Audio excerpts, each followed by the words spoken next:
Okay. So um, we're talking about the S&P right now with Wayne Greene, and the question popping up is when will the S&P allow Tesla to enter, and might there be a delay, and if so, for what reason? So our current status is we're kind of in a holding pattern. And what happened, Wayne, is that everybody thought that as soon as the earnings number was made, um, the market would just push the price up towards what they expected the S&P entry price would be. And basically, it didn't happen. The stock price fell because there seems to be a delay in S&P's execution. And I'm just wondering, what's your take on where we are right now, given what I just mentioned to you regarding the September 21st entry? Well, in reality, the S&P, the pricing of the S&P has already been baked into the price. Many traders, especially the professional traders, have anticipated this happening and were bidding up the price from when the rumors started to that Tesla was being considered for this. As a result, there's been an increase in Tesla's price share over the past period of time. When Tesla's earnings came out and now it became apparent that Tesla would go in, now you know where it's at. The issue is that what appears may have happened was that not just the professional investors, but amateur investors may have pushed the price higher than where the intrinsic price should be within the S&P 500, which could account for the short-term decrease in the stock price. The date that it goes into the S&P 500 is really irrelevant because now it's known that it's going to happen. What's really going to be happening over this time period is S&P doing rebalancing, because not only do they have to deal with Tesla coming in, but they also have to deal with the company that's going out proportionally without causing disruption to the S&P 500. So this delay makes sense because that delay is going to drive when the institutional investors that are tied to the S&P 500 have to buy their shares. So that there's not a disruption to that, they're monitoring that and that position. But for the most part, the pricing of where Tesla would be has been baked in, and then of course you've got normal volatility within a stock price, whether it's in the S&P 500 or outside the S&P 500. Hmm. Um, there have been different numbers suggesting what the number is once they enter the S&P. I'm just wondering what your opinion is. I mean, the stock is at its apex and it's beyond the fundamentals relative to its earnings, et cetera. I guess another point that I was impressed by that you made was a discussion of revenue numbers and how that affects S&P consideration, not just market cap. Can you share your opinion on that again? Yes, and when you think about that, you look at the market in overall. Where's the average market? Where's the average valuation? And then the underlying valuations are based upon profitability and revenue. Depending on the industry, it's a different number, but you also got to look at the end of the day, it's not just profitability, but it's also does the company have stable revenues, where the revenue is coming from. In valuation, some companies' valuations, especially in the tech sector, are significantly higher than their underlying fundamentals are, and it's been that way historically. As a result, a company can have a massive valuation and very little revenue to support it because it's going on anticipation down the line. A perfect example was back in the late 90s. There was a point when American Airlines had Sabre spun out 20%. Based upon the valuation of the company, the valuation had Sabre at $4 billion and American at zero. At the same time, a tech company with zero revenues also had a $4 billion profit market share. So how does a company that has zero revenue have a market cap that's higher than a company with $20 billion in revenue? in some cases that doesn't make sense. Now, granted, this was prior to the tech collapse, but you have that area where a number of companies, especially in the tech sector, which the NASDAQ is heavy, have higher valuations based on where people think they're going to be going over the long term. As a result, some hit it, like Amazon. Amazon hit it perfectly, but others miss it. Whereas in the historical companies, it's based upon underlying fundamentals: revenue, profitability, i.e., Exxon, General Motors, Ford, General Electric, etc. So you've got to look at the revenues, because does the company have stable revenues? It's one of the key metrics of whether it's going to stay in business, not just do they have enough venture capital financing and cash to carry them until they decide to turn a profit, which is kind of heaviness in the tech industry. So the tendency then would be to be slow to bring tech names in because they have the market cap but not the revenues necessary to validate long-term viability. Exactly. And you can't use the companies that are wildly successful as the only metric, although sometimes that happens. One thing that I remember back in the late 90s was an analysis somebody did on Amazon, which said at that time, this is around 1998, Amazon's value, they said the value of Amazon at that point, and Wall Street analysts came up with this, Amazon would have to beat Microsoft's growth model for 10 straight years to justify the price at that time. And at that time, Microsoft was the most successful company in history. Now, Amazon did that, but how many companies actually do that? So when you're looking at these forecast numbers, sometimes it's good, sometimes they're not. Sooner or later, the companies do have to turn a profit. At the time, Amazon had not turned a profit. It didn't turn a profit for another 5 years. But today, Amazon's a beast, and it's the first trillion-dollar company. So you see those situations popping out there where how is valuation being done, the underlying models being shifted around, and then you've got all this.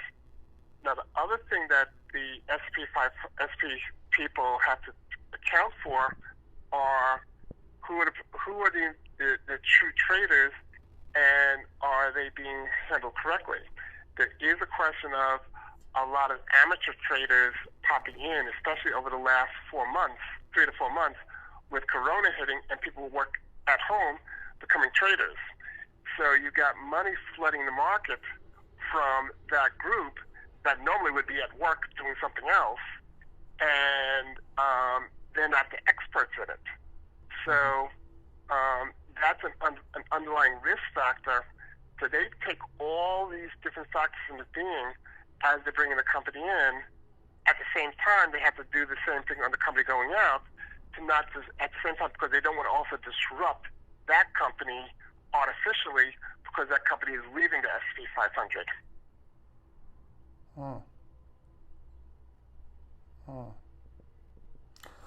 So therefore, it's not a quick decision on the transition, is what you're saying?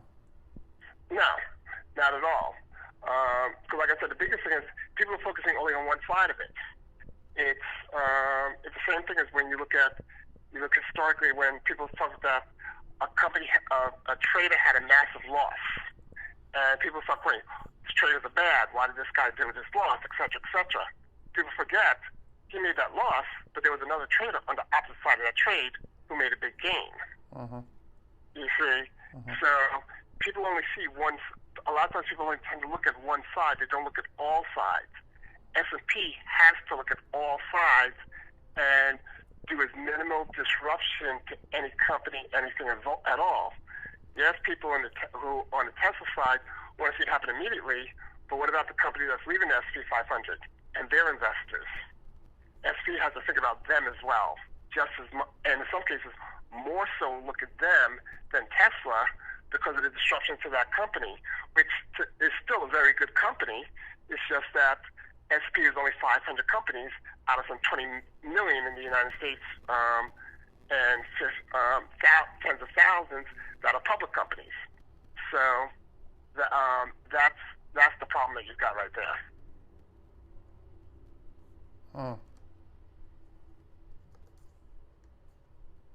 Hmm. Hmm. I thought that they might try to do a quick entry. That way they could, a quick entry meaning give it 5 days and we're ready to go. What do you think is a more appropriate time? And do you think they might just wait the 6 weeks until the next rebalancing? What's your opinion on that? They're going to wait for 6 weeks. But it makes sense to wait because you also got to remember who are the ones that it's not the individuals that go into, okay, Tesla now put an S&P 500, let me go buy Tesla. It's the funds that are tied to the S&P 500 that have to buy Tesla now. Every one of those funds have to now recompute their computer programs to buy Tesla and take Tesla and bring Tesla into the model, take the other company out of the model. So will they balance their model? Will they consult with those other entities? You see what I'm saying? What I mean is, will they consult with the large S&P funds before they bring Tesla in, giving those guys a chance to figure out what they're going to do on the stock?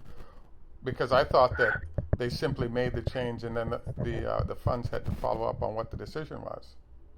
No, I mean, there's natural communication as to where it's going to be balanced out in terms of information, no different than anybody giving information to somebody, because the funds do need to know what percentages are you going to be putting in. They're going to be putting out information for the funds to do.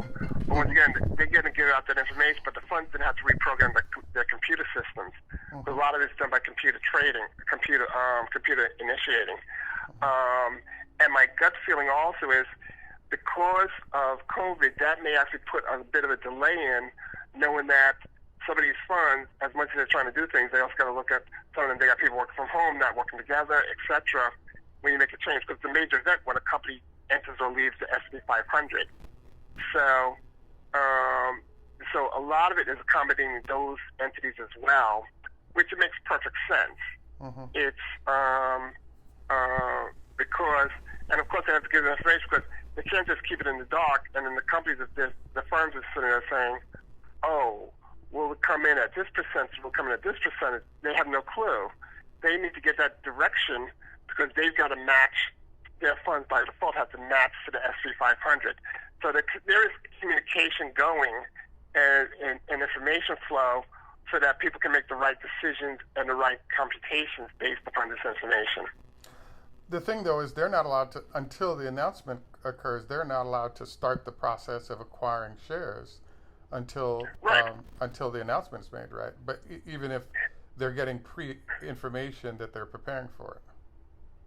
Right, they're getting pre-information knowing that it's going to happen, but by default, they can't purchase it until it actually is a member of the S&P 500. That's when they purchase it. It's no different than when a company goes public. The public can't purchase that company until that very day, but everyone's been working up to that day for months in anticipation, and it's no different than the fact that the Wall Street investment bankers are working on what is the price going to be at the opening, what is the price they're going to set, and they don't even set that price until literally a day or two before the company goes public, even though they've been working on it for months. They measure the volume, they measure the demand, they do all this other stuff. S&P is doing the same thing over time.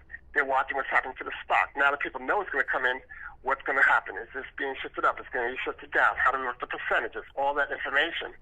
It's a very similar structure that S&P has to follow. In this case, S&P in effect are the investment bankers that are setting the value, setting the pricing, and they give that information out to the funds. But the market determines the price, not the S&P, right?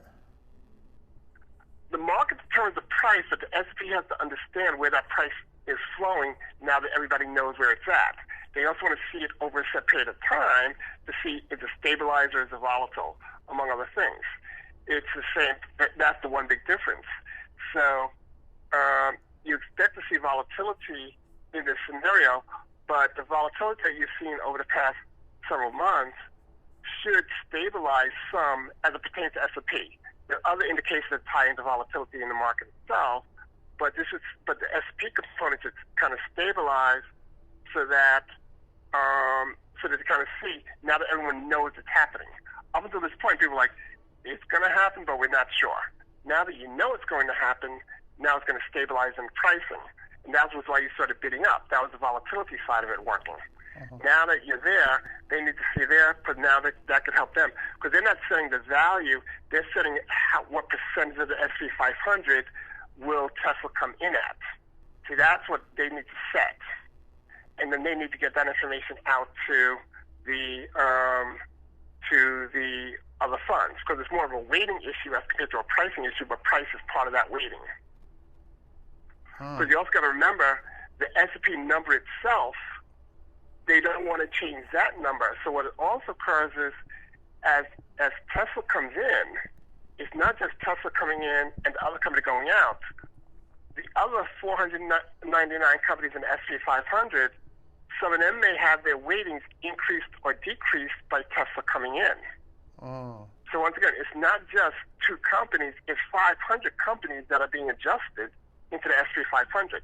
That's the weighting issue. That's why you've always seen over history, the S&P 500 does not see a major bump when a company comes in or goes out.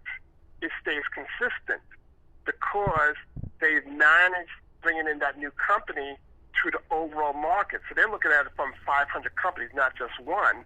They don't want one company to automatically adjust out to S&P 500. The Dow does the same thing. So when we're talking the weighting, we're talking this company may have a smaller weight, this company may have a higher weight, this company may have a smaller weight. But at the end of the day, the S&P 500 number is going to be in a stable positioning. That's the volatility that they're trying to contain. And that work is going to be done over the next 6 weeks. What's to stop the work from happening over 6 months or a year? I mean, what's the logic there? It's not that it won't take that, it shouldn't take that long. Because remember, these guys do this all the time. They're always watching the weightings, they're always watching this, they're always watching other things. They don't really change the weightings much unless they bring in somebody new. When they bring somebody new, it's a rare thing, so they want to make sure it's right. But they can't just leave it out there and say it's coming in and then leave it open forever. There's always a period that's going to happen. You're also going to remember that every one of the other companies, they're also going to be affected by it because if their weighting goes down, what does that do to their share price? If their weighting goes up, what does that do to their share price? That's not two companies, that's 500 companies. Really, 501 companies get affected when a company enters the S&P 500 as well. So all 501 companies have issues that are tied when one company comes in, especially a company with a massive valuation like Tesla.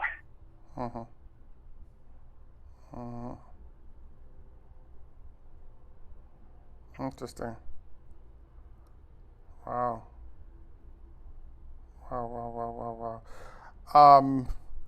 So that 6 week is a likely time frame. Is there a reason why they might move fast to that? In that they've been focused on it for quite a while. They could, but I would be surprised if they do.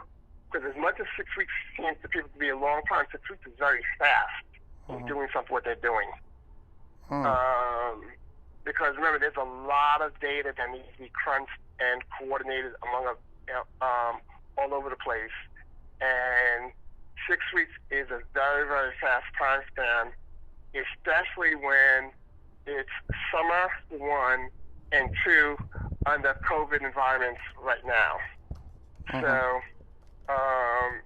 6 weeks is 6 weeks is a very aggressive time frame for this. Wow. So are you surprised by the fact that they haven't done the work already? That way, as soon as the profitability of Tesla showed up, they could just get it done? Are you surprised by that kind of a delay versus a rapid modification? No, I'm not, because it's a break point.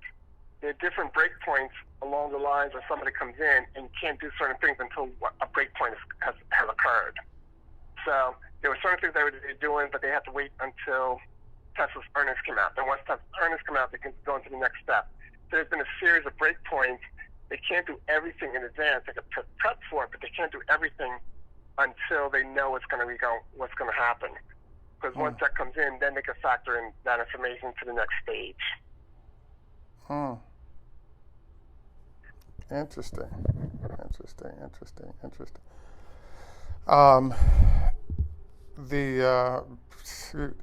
Totally makes sense to me in terms of what you're describing. So your sense is that they can't just leave it hanging out there too long, but the next rebalancing, would be appropriate, given. Just out of curiosity, the last major one that you remember going in, how long did it take after they achieved the earnings numbers? It took about 8 weeks, I think 6 to 8 weeks as well. Okay. So it's not uncommon. It's just that we're often in common time right now. And the other thing is, you also got to remember, with this being such a high-profile company, a lot of times when a company comes in and goes out, it's usually just the Wall Street community that's watching. Most people in the public don't know anything about it, don't care. Tesla is one of those companies that everything they do is in the press the next day. So it's more of a high profile. And as with anything, whenever something high profile is done, people have to be even more careful and watch it because of all the external noise, but in this case also external investors. Not everybody out there is following Exo Communications or is investing in Exo Communications. Many people don't even know who Exo Communications is, but everybody in the country knows who Tesla is. So it falls into that category as well. And I'm not saying something negative or positive about Exo. I'm just using that as an example. Wow. So, in general, our conclusions here are, number one, it's not a rapid fire switchover. Number two, it likely happens, but takes some time to get all the ducks in a row. Number three, the price currently is definitely above what it would be were just company fundamentals that were being used. It's being influenced. But you actually think that at current prices, the S&P impact is already built into price, huh? Yeah, I think it's already built into price, and I think that's what you also got to remember. That's one of the reasons why a lot of hedge fund traders are shorting the stock because they think that it's been bid up too high. So, and that also has to be factored in. Tesla right now has the highest short position ever done. And it's not, and most people don't understand. It's not that whether a company's good or bad when they're shorts. It's whether people in the Tesla investing community believe the valuation compared to the underlying company is too high or too low.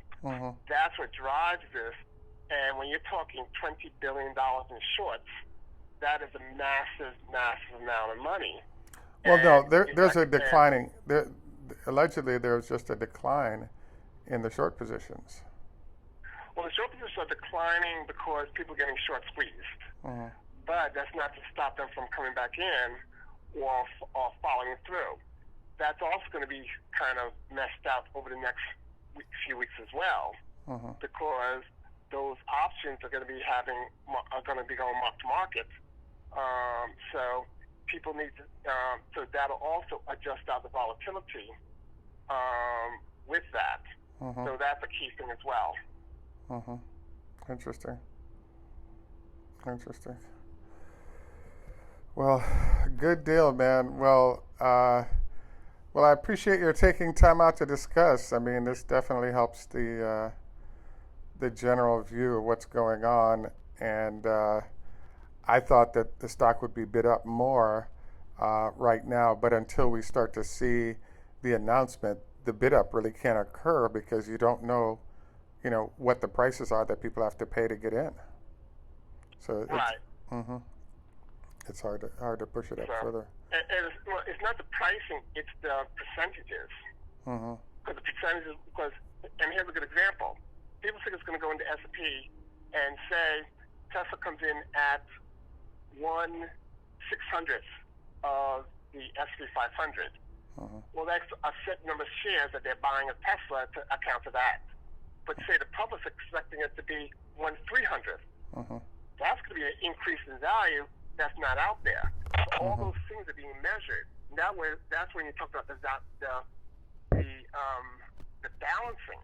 Because the balancing is done so that the S&P cause as much minimum disruption to the underlying S&P 500 price. That's what the professional investors understand. The private investor, the amateur investors don't really understand that at the same time. So that balancing. So when a company goes public, it's what's the price going to be. When a company joins the S&P 500 or the Dow Jones, it's what's the balancing going to be. And that is what's unknown at this point. Because the balancing will adjust.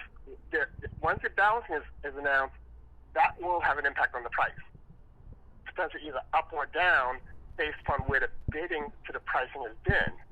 So now you got people who are looking at, okay, we expect Tesla to come in at, we expect Tesla to come in at this percentage. Based on this percentage, here's how many shares of Tesla going to be demanded by those funds. If Tesla's value is higher than that, the price is going to fall some. If Tesla's value is higher, is lower, it's going to go up. That's where the risk is. Now, that's the area where individual investors don't have the computers or the ability to really go in and run the detailed financial analysis against 500 companies. The traders can. Those are massive amounts of data that needs to be crunched and to find where that optimum number is going to be. So they're going to be estimating where it's going to be, where SP is going to come in. SP is going to go out there and do that balancing.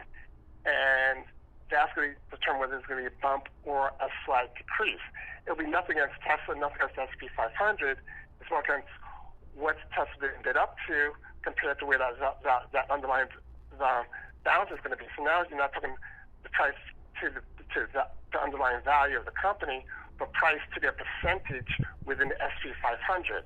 That's going to be the adjustment as well. Good deal. Well, I really appreciate the time, sir. We'll circle back, and this gives me a lot more information to work with than I had previously. I think that everybody will be happy to get a flavor. All right, man. Well, we'll definitely be in touch again. Thank you, and I will circle back with you on this again. All right, have a good day. Okay. All right, bye. You too.